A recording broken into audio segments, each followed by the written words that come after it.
이시안의 읽은 척 책방. 안녕하세요. 성신여대 겸임교수이자 지식편의점 시안책방의 주인 이시안입니다. 유발 하라리의 책은 3부작입니다. 사피엔스, 호모데우스, 21세기를 위한 21가지 재현, 이렇게 세 가지죠. 정확하게 딱 매칭이 된다라고 말할 수는 없지만 얼추 사피엔스는 과거에 대한 이야기로 매칭이 되어 인류가 어떤 과정을 거쳐서 지금에 이르게 되었나를 보여줍니다. 그리고 21세기를 위한 21가지 재현은요, 미래에 대한 이야기입니다. 제목 자체가요, 21세기를 위한 재현들인 거잖아요. 그러면 호모데우스는 바로 우리가 지금 처한 현재에 대한 이야기라고 할 수가 있어요. 아니면은 가까운 근미래 정도에 대한 이야기라고 할 수도 있고요. 오늘 소개해드릴 책은요, 유발 하라리의 호모데우스입니다. 사피엔스나 21세기를 위한 21가지 재현 같은 경우에는 진지하게 시안책방에서 소개를 해드렸는데요. 호모데우스는 여러 가지 이유로 이렇게 밀리다가 결국 지금 소개해드리게 됩니다. 호모데우스는요, 유발 하라리의 전작인 사피엔스의 다음 편입니다. 사피엔스에서는 호모사피엔스족인 인간이 다른 동물들과의 경제, 그리고 특히 네안데르탈인 같은 종족들과의 경쟁에서 살아남아서 현재 지구상의 우위종이 될 수 있었던 이유를 설명해주고 있습니다. 간단하게 말하면요, 인지혁명, 농업혁명, 과학혁명을 거치면서 죽음까지 극복할 수 있는 새로운 인류로 진화하고 있다는 것이었죠. 호모데우스는 여기에 이어지는 것으로요, 굶주림이나 질병, 폭력으로 인한 사망률을 줄인 인간은요, 그 다음 단계인 노화와 죽음을 극복하는 단계로 가고 있다는 것입니다. 호모데우스에서 데우스는 신을 뜻하는 말이에요. 그러니까 호모사피엔스에서 호모데우스로 간다는 말은요, 인류가 신으로 업그레이드 된다는 말인 것이에요. 노화나 죽음을 극복하고요, 이전에는 불가능했던 여러 가지 것들을 기술 발전으로 성취할 수 있게 되고 컨트롤할 수 있게 되는 것이니까 이것을 신성을 획득한다 라고 표현해도 아주 과한 것은 아닐 듯 합니다.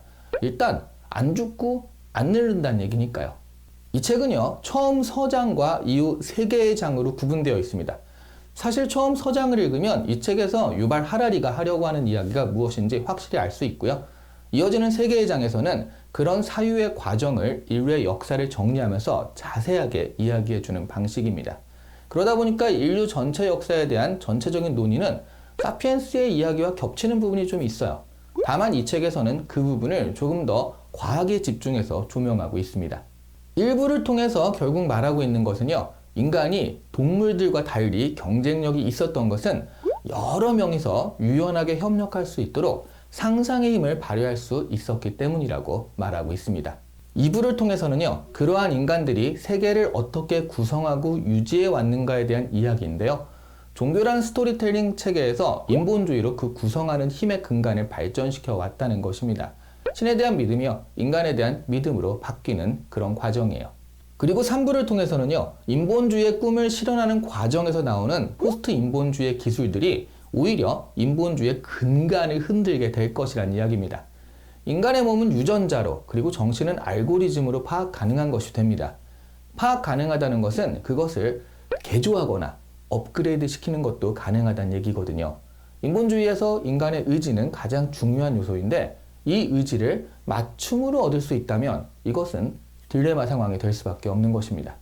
유발 하라리가 생각하는 기술 인본주의의 대안은 데이터입니다. 18세기 인본주의는 신중심적 세계관에서 인간중심적 세계관으로 이동함으로써 신을 밀어내었는데요. 21세기에는 데이터교가 인간중심적 세계관에서 데이터 중심적 세계관으로 이동함으로써 인간을 밀어내게 된다는 것이에요. 호모사피엔스가 사라지고 그것을 대체하는 것이 바로 기술, 데이터 같은 것으로 무장한 호모데우스가 됩니다. 호모데우스는 그러니까 지금의 인류와는 다른 종족이 될 것입니다. 유발 하라리에 따르면 지금 인류는 말하자면 멸망을 앞두고 있는 셈이에요. 마지막에 유발 하라리는요, 유기체는 단지 알고리즘이고 생명체는 데이터 처리 과정에 불과할까? 라는 문제를 같이 생각해 보자고 합니다. 하지만 지금까지 자신이 그렇게 말한 거거든요. 계속 그렇게 말해놓고 갑자기 과연 그럴까 묻는 것이나 다름없으니까 조금 이상한 화법이죠. 아마도 이런 식의 결론, 그러니까 생명, 인간은 알고리즘이고 데이터일 뿐이다 라는 결론은 독자들의 반발을 사기가 쉽잖아요. 그렇기 때문에 이런 단정적인 결론을 피해가려는 의도가 있었던 것 같습니다.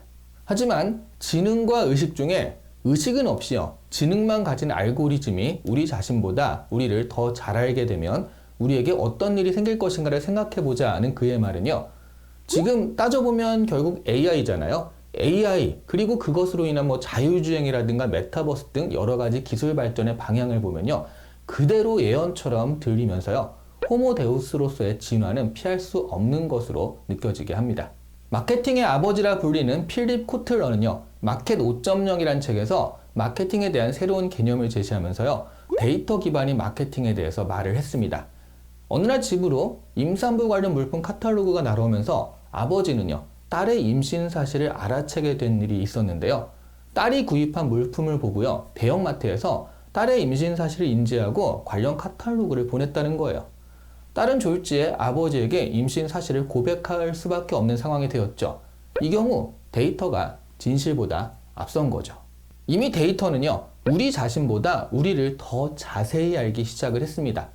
사물 인터넷과 컴퓨터 성능의 향상은 빅데이터를 다룰 수 있게 만들었고요. AI는 그 빅데이터의 의미를 부여해서 알고리즘을 찾아내게 만들고 있습니다. 유발 하라리가 예측한 호모데우스로서의 진화는요, 이미 시작을 한 셈이에요. 그래서 사실 호모데우스로서의 진화를 우리가 받아들이느냐 마느냐의 문제는 우리의 선택사항이 아닌 것 같아요. 다만 우리 세대에 호모데우스가 될 것인가 아니면 이 다음 세대일 것인가의 문제라고 할 수 있죠. 수명을 초월하고요, 질병을 극복한 사람, 그것이 인류에게 재앙이냐 축복이냐는 결론 내리기 어려운 문제입니다.